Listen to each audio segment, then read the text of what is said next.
Welcome to the Bear Pit Pod. We're back. Back a bit casual there, didn't we? Start. You didn't even know. Too late back here, Craig. That's what's wrong with you. We are a day late. Again, blame Craig. Blame me, it's fine. Family commitments, couldn't do it yesterday. Went out for a nice burger instead. Oh, burgers over Bear Pit. Yeah, and you know what? But I get the Bear Pit as well, and I have the burger, so it's win-win. It's perfect. There you go. There you go. Some people week. did give you some stick, like I asked them to on Twitter, but appreciate it. You actually Thank came you back for with about you were calling Choupo. Well, somebody, I don't know who it was now, you might want to look it up, but somebody actually said, we'll let Craig off for being a day late because he called it Choupo. Am I saying it right? I don't know. Probably not. Will be a cult hero at Stoke. That was my call before Saturday. I'm not saying he's there yet, but it's certainly, he's off it. You know, he's on his way to maybe fulfilling that sort of potential. Well, 2 goals against Man United's going to help anyone. Yeah, a good little dance as well. Stoke fans will love it. I mean, Mark Munier's only had to do a dance, and he's got a song for life, hasn't he? Yeah. So I think Choupo's was Pretty good. much. So we'll go on to the game. We won. We didn't win, but that's what it feels I like. was about to celebrate for it. but that's what it feels like. It did, didn't it? I mean, Man United, what a start to the season they've had, really. I think scored 10, conceded none, won 3 on the bounce. Everyone's, purring over and thinking they're going to win the league and all this sort of stuff. And we well and truly stopped that run. I don't think we fluked it by any means. It wasn't an Arsenal. No, it wasn't 22% performance. No, I thought we played probably better. I think the second half we were the better team.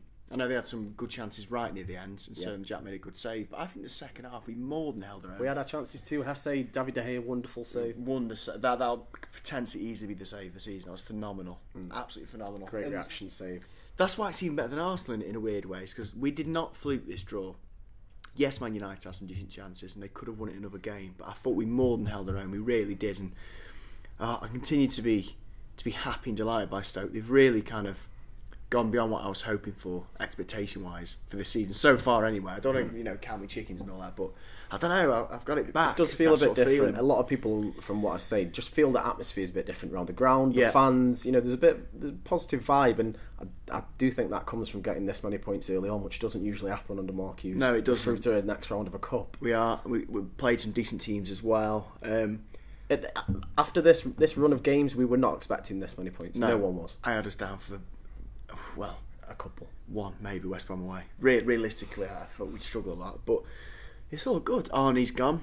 Yeah. I just can't help but think that Arnie going has freshened the dressing room a little bit. I could be wrong, but you can't help but wonder if it is kind of... Well, the lads were posting pictures in the dressing room afterwards. Seems like tight-knit. It does, doesn't it? They all seem to be enjoying themselves. They do. Nice positive vibes. I'm so happy with Stoke at the moment. It's making my September and August. Oh. It really is, yeah. It's good. So in the game, I thought that Mark Hughes set up pretty well, and I think one of the obvious tactical routes to go he went with, which was targeting their left-hand side down Daley Blind, who's definitely not a left wing back. A left back, sorry. And Managerial had a lot of the ball, and that's played where well, didn't he? He did play well, and that's really where our chance came from. It's where we first scored the first goal. Yeah, Fletcher big long ball out to Managerial, but good ball as well. It wasn't just a stupid No, it was very calculated. He actually pulled it up on Match of the Day, and Darren Fletcher just kept fizzing him out to Managerial. Yeah, he did that a lot. Yeah, just get it out to him and let him attack Daley Blind. And the cross from Juve is amazing. I mean, I wouldn't say I've given Juve stick, but I've always been a little bit like, I don't know what his role is in the club a little bit, because we didn't, did we? Let's face it. No. We didn't see him getting in there as a striker. And he's looking better and better, Juve. That was a fantastic ball for that first goal. Brilliant. Amazing ball. I didn't think he had that sort of technique in him. And sometimes you kind of... I feel that when you play as like a lone striker, as he often had to do, that exposes your footballing ability to the absolute max. Put anyone in that position, they're going to struggle a lot. It's a very, very difficult role to fulfil. As he's come further back down the pitch, he's looking better and better. Miles better football than I probably gave him credit for. Yeah, and I went mental when that went in. As with the second one, I was actually in a pub watching it with True Geordie. I don't know what came over me. I just turned up and give it. Came over, yeah. I just give it to the people who were sat on the table behind. I think they were all Man U fans. I bet they were. Yeah. And I just turned around and give it a big portion. I got it twice back, but then I managed to give it them last at the end. Yeah, you did. End of the game. So frustrating. They scored bang on half time, wasn't it? Oh yeah. What a shame, because I do think we could have won that game. It was a fantastic result, but yeah, we could have won that. Again, we could have won that. Really turned some heads. Best performers. There's obviously the obvious one, so we'll leave him out for now. But apart from Choupo, who else played well? Darren Fletcher played very well. Butland always performs to an absolute and that minimum save of an at the end of the game. Great save, wasn't it? It was. It wasn't Banks-esque, but it was that sort of vibe. It was an unusual save, wasn't it? It was behind him on the line. It was off. Was it off Juve's head? Or it came off. It was a Zuma save. Yeah, I think it might have. Zuma. It's a sort of save that wasn't very traditional. It wasn't expected. It just kind of plopped down towards that bottom corner. He kind of flung himself at it. Butland is a minimum 8 out of 10 every single game. He's so consistent. He's great. Darren Fletcher, again, phenomenal. I'm going to continue to heap this praise on him. But what a signing! It cost us nothing. What was Pulis and West Brom thinking? Well, they tried to keep him, but they didn't try enough. Whatever we've offered, we've obviously offered more than West Brom did. And I actually read an interview with Darren Fletcher, an old interview, but he did hint in the interview that Pulis used to kind of keep him restrained slightly. Right. You know, the Pulis cage and all that sort of stuff. And I get the impression he was looking for an avenue, a way to kind of express himself a little bit more. And he's doing it at Stoke. He's a better footballer than I assumed as well. Great in the ball. And Shaq is part. Yeah, Shaq. Sorry, were you going to go back? I was going to go to a negative. No, I know what your negatives is. Joe. Yeah, and the sort of petulance when he just left. I think this was pulled up by a lot of people, but where he lost the ball and he did not even look bothered. And that's not like him, because and it wasn't. I mean, I'm going to stop short of saying criticise, but I've kind of been a bit worried by Joe Allen. Yeah, you do. Towards the end of last season as well, and this season, I feel his biggest strength is his energy, which is a weird one to put in your strengths. But one of his biggest weaknesses is his tackling. The amount of times people skip past it and stuff, which made it very surprising that when he lost the ball on Saturday, he didn't track back, which isn't very Joe Allen-like. I don't know why that happened. But I don't know. I really want to see, in the long run, a back three of Indy, Zoom and Ryan. We'll come to Vimmer later. That's a whole new thing to contemplate. But he played well. He did, to be fair. I mean, came on at half time for Jeff. Yeah, no, he did look good, to be fair. 3 of them 4, though. But that's not my point at the moment. My point is, I think further forward, I'd love to see Fletcher and Cameron. I think Cameron's a better athlete. I think he's better tackler of the ball. I think he's as good a footballer as Joe Allen. And I think he'd offer a lot more in midfield at the moment. 'Cause I don't want to criticise Joe Allen because he seems like a nice bloke. And he's done some good things. He had an okay game apart from that. He was okay. I don't know. I'm getting sick of seeing him getting kind of skipped past and the ball kind of gets dispossessed, or he can't connect properly with the tackle. Just want to, whilst I think about it, I just want to give a shout out for Shaqiri's double flip flap. Mm-hmm. It was absolutely unreal. Little thing that was good. That was like, I can't put enough fire emojis to. It was good, wasn't it? To that. Was that the one where, and then was it Valenti just kind of, he slid in with all the kind of angst in the world, and Shaq was just like, I'll have the corner there. Yeah, it was great. That pretty much. And Shaq was good as well.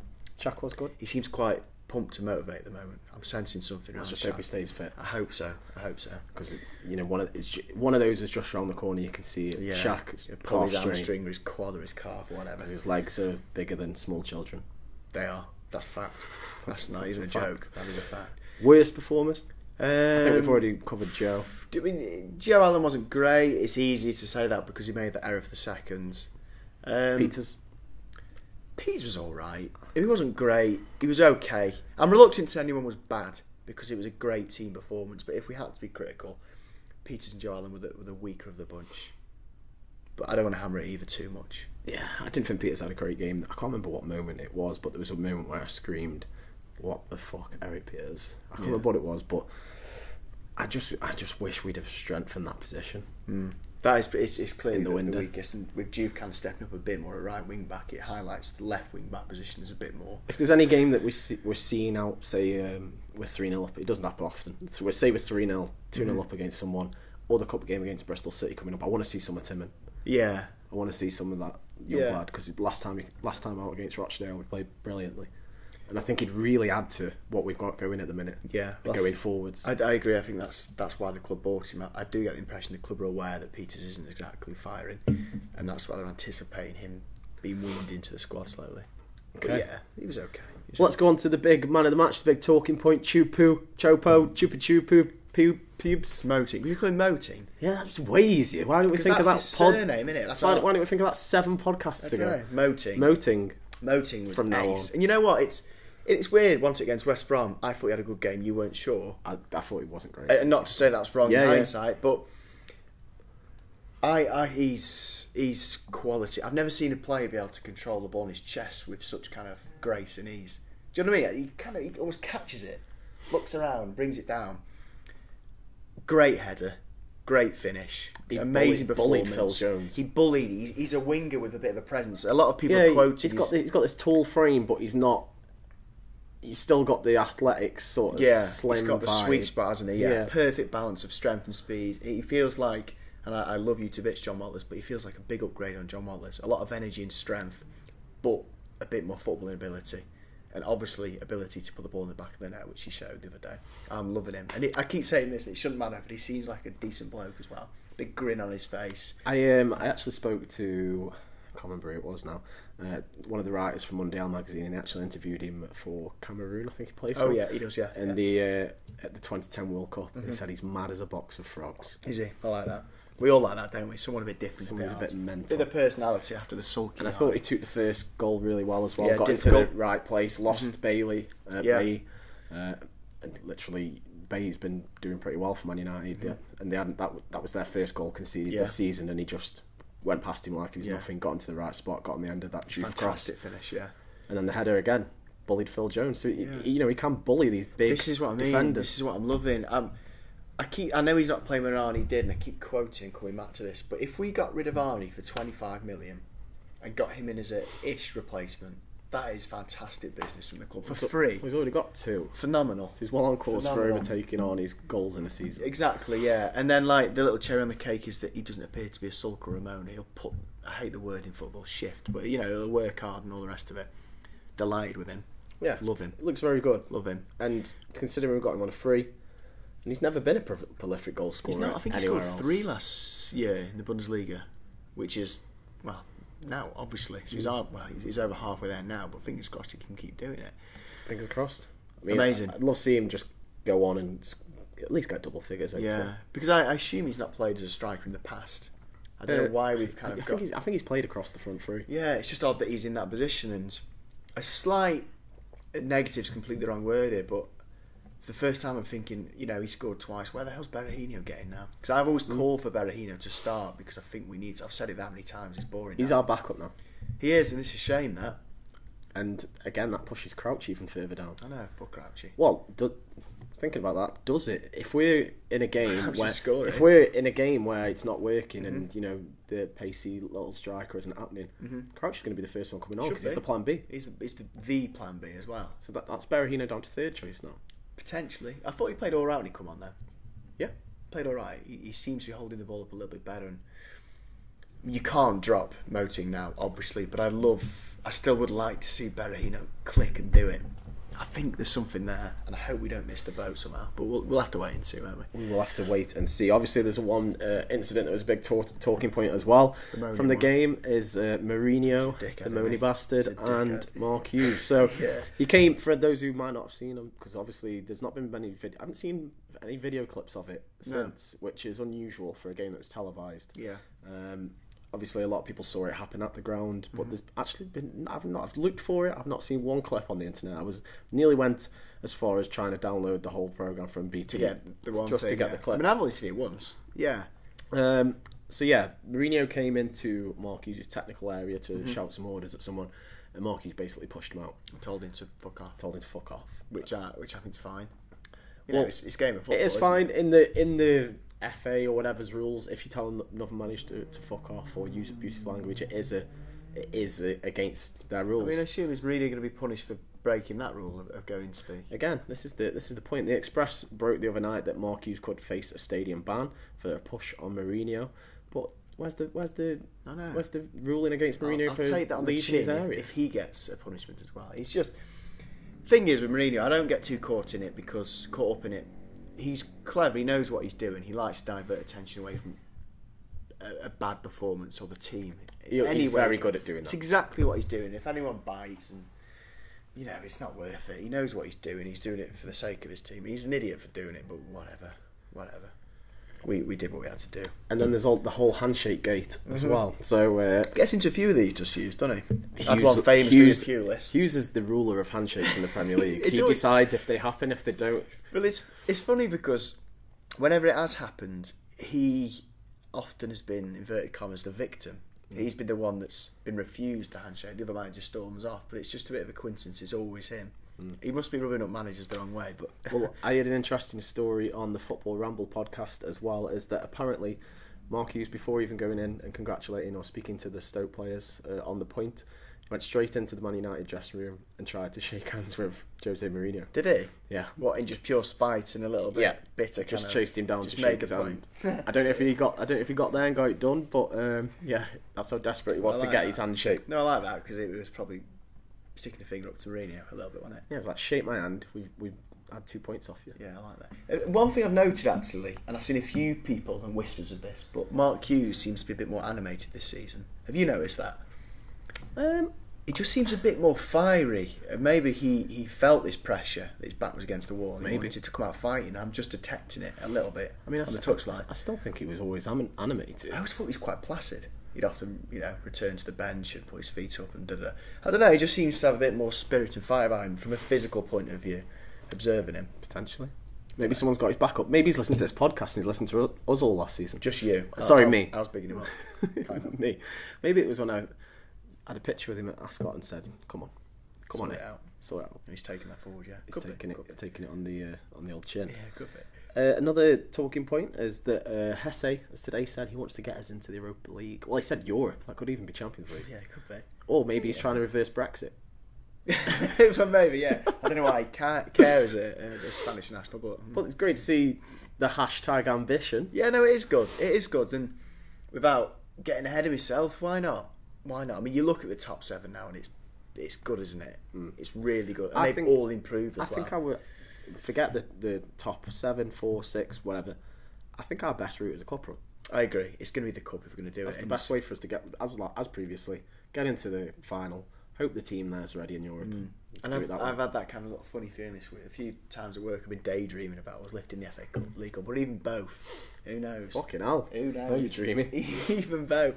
I've got a sneaky feeling that get past Bristol City in, is it 2 weeks' time? A week's time. A week's time, sorry, yeah. Get past Bristol City and I don't know. Who knows? I really am buzzing about Stoke at the moment. I hope I'm not being over the top, but something feels good there. There's passion, skill, heart. Maybe next week when we play that game we should do this live. Is it on Tuesday? Yeah? Let's do it. Let's do a live podcast watch along Super Mabob. If we can get a stream for the game. Love that. Yeah, we'll see if we can do that. But go on, sorry to interrupt. What was that was it. That was the speech over. Oh, that was your speech. But yeah, heart, passion, skill, guile. Something's happening, I think. You hope. I hope. I've seen this from you, and then you use the line, "It's the hope that kills you." I've seen you here before. After our disastrous season, you don't cut this bit out. It's me look like an idiot as we get relegated. Don't do that. Yeah, let's hope not, because I don't know, Craig. I don't want to hope. I don't want to put any hope in my life of some Stoke success. I'll just wait for it to happen. Okay. Also, Vale are currently rock bottom lost to Coventry of the 92-team football league. Now, I've seen some people ask this, and it's not a strange question. It's a very good question. Are you glad? Are you happy? Are you like, get the fuck in, Vale are bottom, they might get relegated, fuck them off? Or are you, this is the same community, the same town, the city. Sorry, there's two thoughts. Predominantly, it brings a bit of a smile to my face, but a tiny part of me. My granddad was a massive Stoke fan, season ticket for years, but he briefly, I think, played for Vale reserves in the 60s or something like that. I don't know. And he always had a mini soft spot for Vale himself because of that association, and it was almost like a bit of a tongue-in-cheek joke that he liked Vale. And I don't know, a tiny part of me feels sorry for him. You look at that bloody stand half built. It's more pity. It's just, without being too patronising, you look at the state of the place and it's a bit like, bloody hell. You know what? For those Vale fans that definitely aren't listening to this, but for those Vale fans that go to the games and chose to support Vale over Man United, Arsenal, Chelsea, fair play. I've got a mate. That's the only person I feel for. I've got a mate who supports Vale. Yeah, we know them true Vale fans that kind of they love Vale as much as we love Stoke, and every decent supporter loves their club. And for them that really feel it, it's sad, irrespective of their local neighbours. However, when we were in and around them with the late 90s, early noughties, they did my head in. And I can't forget that. And if and when we're in remember around the them derbies. again. Yeah, I remember Big Chris going down Vale Park. I remember being sat in the family stand and every single bloke around me was getting at the V's to the away stand, and there was no love lost. There was men with children saying, right, I'll meet you. Yeah. I'll meet you outside. And I still remember last time we played, we lost, didn't we? Yeah. It was good job. It was on TV. Ferguson. The season we went up. It was on TV, wasn't it? I can't remember now. I swear that Flav mentioned it when he was on our podcast. He did mention that, yeah. I think it was on TV. But, so yeah, if we ever, play them in a league game again, I'll instantly hate and dislike them. But for the time being, I do hold a tiny bit of sympathy for them. But the only sympathy I feel is for the people I know that support me. Yeah, the true fans. But to be honest, I couldn't care too much about them. I'll more than survive. People that used to bring them up and say like, "Oh, Vale are losing this weekend." I'm like, I don't care. They're 2 leagues below us. I don't give a shit what their result is every weekend. Like, I have no feeling about them whatsoever. My dad, for whatever reason, he loves to know the Crewe and Vale score. He just does. How do Vale get on? How do Crewe get on? Yeah. We should church that. I think you get that, don't you? You do have that, but I'm still not arsed. Yeah, no, whatever. I don't think they go down anyway. They'll end up. Do you think they can pull it round? Yeah, I think the squad's a bit too good for that. But we'll see. Let's go to then some of the questions from the viewers. Let's go and have a look. John Dykes asks, how much has a different pre-season approach affected our good form early doors? Do you think that's the reason behind it? Maybe a few more competitive games, a different style of pre-season tour? Did we? I'm trying to think what we did different. Was that different? I mean, how many more competitive games did we have? What was the season before? Hamburg? I can't even remember. It's difficult to answer that without really analysing both sets. I feel like we played the same amount of friendlies. I don't know. I don't know. We won a cup. We won the big one. The Urine Cup. The what cup? Urine Cup. The Urine Cup. Urine Cup. Urine. Urine Cup. Yeah, Piss Cup. Piss Cup. I'm struggling to answer. I don't know. I need to have a look at last season's pre-season and this one to really compare them. I'm definitely not going to do that because that's sad. Sorry, I didn't answer that at all. Don't know. We failed on that question. So. Sorry, John. You probably can answer it better than we do. Yeah. Nathan Cotterill says, would you play Shawcross against Newcastle if he's fit now? Yeah, because he's the club captain. You have to. What can you just throw him in because of club captain? If he's fit, status? Yeah, if he's fit, yeah. Really? He's class as well. He's not just going there because he's club captain. But what if he's semi-fit? No, you don't. It has to be 100%. Has to be 100%. But if he's completely fit and ready to go, definitely. Okay. Yeah. Jack Clowes asks, why do you always have beer on the pod every time? I'll you buy them. I buy them. And I'm a struggling alcoholic. And that, of course. I mean, I should really kind of chip in with this. I always forget, then you always come with the black bag from the offie with a strong burn of Guinness. Cheers to Al. Thank you for that. It's appreciated, mate. But yeah, Jack, I do owe you several. I'm a raging alcoholic. I'm not. I just like a can of Guinness sometimes. At Dixter says, I don't know if you've seen this. I don't know if you've seen this video, Craig, but I know what he's referring to. 5 points after 4 games, and Elliot Hackney is twerking. What happens if we qualify for Europe? Do you know, I have seen that video. Have you seen this? The True Geordie one? Yeah, I've seen that one.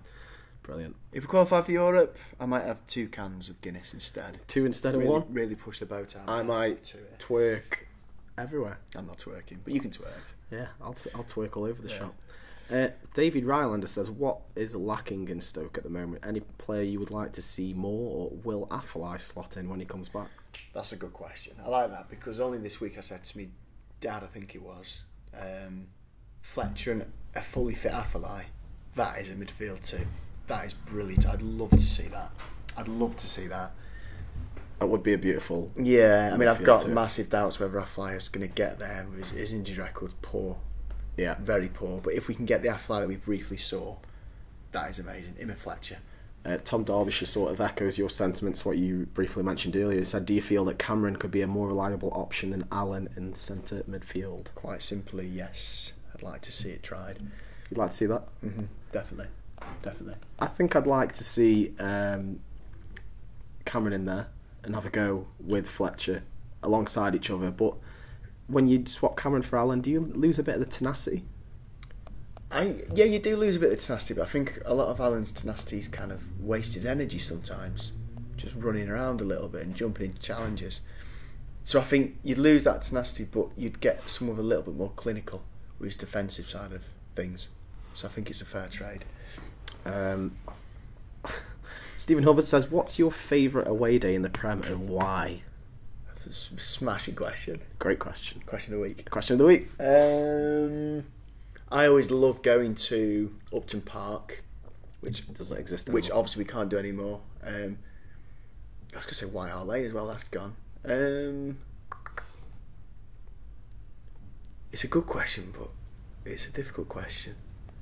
You're not too sure, Craig? Help us out, Al. I'm struggling a bit. For me, again, they're not in the league anymore, but I really loved Aston Villa. Yeah, that was a good Villa was a good one, and they have that little tent. And we had a great record there. We did have a good record there. But I like the little tent that they had outside the pub. Yeah. Bournemouth was pretty good last season. Bournemouth was good.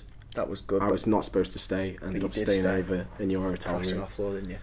Tell you what, I mean, if I was going to be really sad and answer that question properly, I'd categorise it into nightlife and/or beer and pubs capabilities. The ground, our record there. I could do a whole show on that. Any London for me, because it's an away day, but it's at home. Yeah, London games do. We can come out around here and just go back home. So yeah, it's pretty decent. So all the London. I have kind of enjoyed Spurs quite often. We've snuck the odd victory there and there, and the odd decent points, and it's usually quite a good atmosphere. I liked the ground before it was gone. So I'm going to head towards Villa or Spurs. Obviously Villa are on there at the moment, so Spurs win it. By the fact. Spurs for you. Yeah. I'm not sure about this question. Millie Brown says, where would you say is the best place to sit at the Bet365 Stadium? I've only ever sat in the Sentinel. Is it Sentinel still? I don't even know. It's Sentinel, isn't it? I've had my season ticket. No, that's a lie, actually. So I had 3 season tickets in the Bootham when I was in my mid-teens. And since then, it's always been the Sentinel stand. So I'm going to go with that. When I was younger with my dad and my mate Jake, we always were in the family stand. Just to the left of the centre? Just to the left. But then, being what I do, I'd never buy a season ticket because I never know if I'm going to be there or not. So I've been everywhere in the ground. And for me, it's either got to be the back of the Bootham or the south stand, because the south stand you get to give it to the away fans. It's good atmosphere there, isn't it? I mean, you're miles more qualified to answer that than me, because I've been in the same place more or less. So I'd never say the main stand. I don't think there's much of an atmosphere in there. No.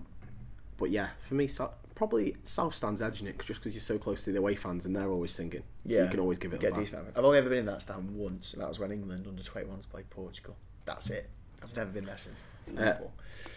Gareth has just sent through a question about Vale, but we've answered that, I feel. So lastly, Charlie Hamnet says, have you ever tried a pot noodle sandwich? No, it sounds bloody horrible. I won't be trying. You never been a student, Craig? I have, but what was the worst thing you had to eat as a student? So what I did have quite often, I'd have me slagging off that, I'm going to say this, I'd have a salad cream and tomato sauce toasty. Oh, what? That was quality. Mix it up, then you whack it in. Well, I don't explain how you make it, it's quite obvious. Yeah. Culinary lessons. Yeah.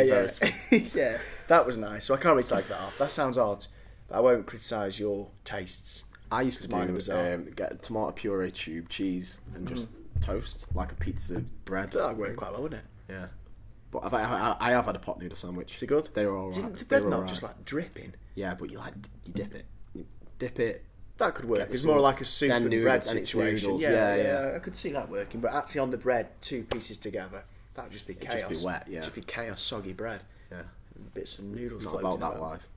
No, not for me. Right, that is the question. Question of the week was the away day. I don't feel like I answered it properly. You didn't answer it very well. I could spend a podcast on that, but good question. To be fair, he also asked best away in Europe. That was probably my best ever away game, was Valencia. It's just the best ground I've been. It's amazing. Okay, mine isn't a Stoke game, so I don't know if it counts, but I went to Milan Derby and that was pretty mad. Was that cool? Yeah, in the San Siro. That was pretty good. Yeah. Pretty good. So lastly, Newcastle. We face Newcastle this weekend. We're going, are we? Yes. Well, I'm going. Are you going? I'm going. Yeah, are you staying over? Yeah. I think with my mate sorted the hotel out, which he said he was going. Oh, good. So we're all going and we're all going out. Yeah. I've got a train from Newcastle at 7:50 in the morning. That's post the night out on the Sunday. Because I need to get back down here for like a... Oh my God, I would not like to be you. A wedding thing I've got to do. I would not like to be you. No, I know. 7:50? I think it's 7:50 in the morning. But I'm going to go now. I'm not going to hold back for the night out. But yeah, it'd be cool. Jesus Christ. I'm going to get True Geordie sorted out. He's going to let us know where to go. Maybe even put in a little word for us. I could do that'd be good. Yeah, see what happens there. But yeah, we play Newcastle this weekend. We're both going to be there, that we've just found out. Yeah. But I knew you were going. You already mentioned that. Yeah. I thought you knew I was. Nice little away day video. But Newcastle, they've won last time out. They sneaked a little win against Swansea late on. Rafa's going to be back for this one. He was ill for the last game against Swansea, and his assistant was in charge. I'm not sure what to make of Newcastle yet. Obviously, we've got the big factor is will Hossley score against us? Yeah, this is a real worry. It's inevitable. I think as much as I was kind of heaping praise on Stoke a bit back, this is the true test, because getting points off Man United and Arsenal's, they're to quote Pulis, the bonus points, and they are in reality. What will really kind of determine where we'll finish in the league is how we do against those in and around us, which I assume Newcastle... Well, they're just above us, one more point. Exactly, yeah. So this is, for me, the most intriguing game of the season yet. The West Brom game was, you looked at maybe 3 points, but Pulis always does us. He always does us. It's a different game. This is the first time I've gone in with a bit of confidence thinking we're, in my mind, potentially favourites, or at least on a decent level peg now. So I don't know. It's a big game. I think it really kind of gives a decent insight. This is our acid test. It is the acid. Yeah, all that stuff I just spouted, summed up by Al. It's the acid test. Yeah, this is the one where we can really test ourselves and can we play football against them? Yeah, because this isn't going to be a Tony Pulis game. Rafa's teams like to play. They will want a win. They see this as 3 points. Oh, they'll be desperate. There'll be space for our technical players to do the damage, and yeah, we're going to win this. You reckon? Yeah. Crouchy usually loves a goal against Newcastle. He scored last time there, didn't Could he? Mark Hughes throw a spanner in the works and play as in starting? Starting? No chance. You don't think? But he might come on. He won't start him now. You don't think he'll start him? No. Won't disrupt the... No, we'll keep the same symmetry and the same cogs in place, but he might come on. And you think it'll be the same lineup? Yeah. Exactly the same? Identical, yeah. No That's my changes. first 11 done. Do I have to do that still? Yeah, you still got to do it. Yeah, it'll be the same then, won't it? Yeah. I couldn't see any changes myself. Maybe if Ryan's coming back in though. That's the only thing. But a little bird tells me it's going to be a little bit longer than one game. Oh, potentially up to a month. You insider. It is a little bit inside information. You in the know. Yeah, a little bit. So yeah, they Newcastle also when they played in that game against Swansea, I thought their back line was quite good. Jamal Lascelles was a star man. He scored a goal and also cleared one off the line. Looks like a real. If they were to go down, I think I'd like us to put a cheeky little bid in for him. Yeah. Let's make it happen. Let's make it happen. Let's start that. And let's just pray for no goal from Hossley. Yeah. Touch wood. Did you see him get kicked in the dick in that game, by the way? No, I missed that bit. Renato Sanchez on loan from Bayern Munich to Swansea. Set piece coming in. He wasn't even looking at the ball, just booted Hossley straight in the nuts. It went bad for him. Well, I've got no hard feelings. Good job he's already got that kid. Well, yeah. Good job the baby's already been done. More, Right, that has been the Bear Pit Pod. We will see you next week after a trip to Newcastle. Hopefully it's a good one. We might even do a live stream for the Bristol City game. You can find us on iTunes, YouTube, Acast, SoundCloud, all those places. And you can find us at St James's Park. Come and say hello. Yeah, find us this weekend if you're there. Come say hello. We will be ailed up to the eyeballs. Well, I will be. I don't know about you, Craig. Just a one Guinness for me. Yeah, just the one Guinness. But that's been the Bear Pit Pod. Go like, subscribe, comment, wherever you're watching, listening. We'll see you later.